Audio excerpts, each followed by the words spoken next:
TV7 Israel News is made possible thanks to your generous donations.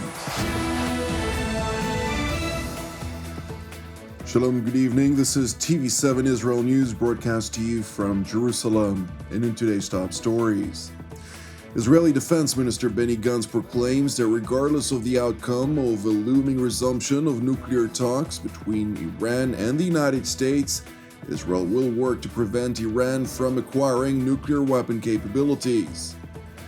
Western diplomats confirmed to TV7 that indirect nuclear talks between Iran and the United States are expected to resume in the Qatari capital of Doha. Turkey acknowledges that when it comes to Palestine and Jerusalem, Ankara will continue to cooperate with Tehran. Israeli Defense Minister Benny Gantz voiced his regret over the looming dissolution of the incumbent coalition in Jerusalem, insisting that the short-lived government, headed by outgoing Prime Minister Naftali Bennett, was a good one that supported the defense establishment's policies vis-à-vis Israel's long list of challenges. הממשלה הנוכחית היא ממשלה טובה.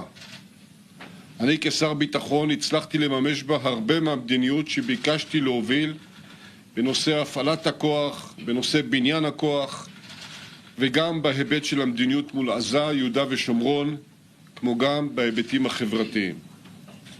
עצרנו ברבע הדרך והמטרה שלנו תהיה להמשיך מהנקודה הזו בממשלה הבאה. Jerusalem's top defense official also stressed the necessity for the defense establishment to continue working absent of any political considerations, demanding of both members of the coalition and the opposition to refrain from cynically utilizing Israel's security concerns for political gains. בנושא הביטחון, המדיניות שלנו תהיה לעבוד כאילו אין בחירות. חשוב שנזכור כולנו, קואליציה ואופוזיציה כאחד, שהמזרח התיכון ואתגריו לא באמת מחכה לנו. בהקשר הזה אני מבקש להתייחס להתפתחויות האחרונות בנושא איראן. ראשית, נכון להבהיר שישראל איננה מתנגדת להסכם גרעין בתור הסכם לכשעצמו, היא מתנגדת להסכם רע. זו עמדתה של ישראל, אותה העברנו בצורה גלויה וכנה לידידותינו בעולם. שנית, עם חידוש שיחות הגרעין הצפוי או האפשרי, אנחנו נמשיך לעבוד ביחד עם ארצות הברית ומדינות נוספות בכדי להבהיר את עמדתנו ולהשפיע על עיצוב ההסכם אם אכן יהיה כזה. The Israeli Defense Minister further asserted that either way, Israel will persistently frustrate the malign activities and aspirations of the Islamic Republic of Iran. כך או אחרת, אנחנו נמשיך בנחישות להגן על עצמנו, בכוחות עצמנו, לבנות את הכוח, לפעול מול איראן ושלוחיה, ולהיות מוכנים גם לתרחיש שבו איראן פורצת לגרעין. כפי שידוע לכם, אנחנו גם בונים את השותפות הרחבה שלנו עם מדינות נוספות באזור, כדי להבטיח מזרח תיכון בטוח, יציב ומשגשג ככל האפשר, בין היתר בהקשרי הגנה אווירית ובהקשרי ממדי פעולה נוספים. The remarks by Defense Minister Gantz were made after EU Foreign Policy Chief Josep Borrell visited Tehran over the weekend, during which Iranian Foreign Minister Hossein Amir-Abdollahian announced the Islamic Republic's preparedness to resume the long-stalled nuclear talks in the coming days.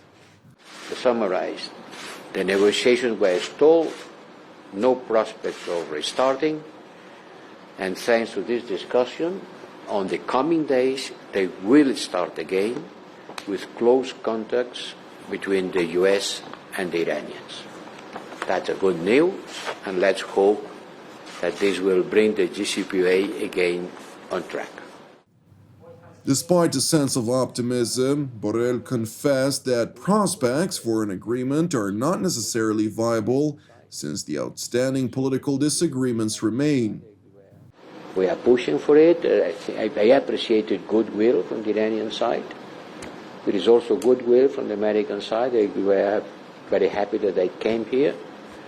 But I still don't know if both will be able to overcome their respective political difficulties. Because now we are talking about political difficulties.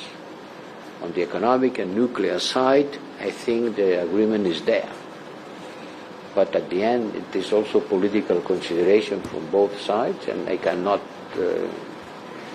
cannot foresee when and how they will be overcome. The political difficulties which Borrell refers to relates to the unyielding Iranian prerequisite of the United States to remove the Islamic Revolutionary Guards Corps from the U.S. State Department's designated list of foreign terrorist organizations. And while the Ayatollah regime is willing to resume indirect nuclear talks, with chief focus on prospects of achieving substantive financial gains, succumbing to the American demand to forgo on its prerequisite would effectively weaken the government of Ibrahim Raisi, which regards the IRGC a pillar of the revolutionary regime. تأکید کردیم به جناب آقای بورل که اولا ما آمادگی داریم که در روزهای آینده مذاکرات رو از سر بگیریم. ثانیاً آنچه که برای جمهوری اسلامی ایران مهم هست نفع کامل اقتصادی ایران از توافقی است که در سال 2015 حاصل شده و هر موضوعی که بتواند نفع کامل اقتصادی ما رو تحت تاثیر قرار بده از نظر دولت آقای دکتر رئیسی و جمهوری اسلامی ایران قابل قبول نخواهد بود.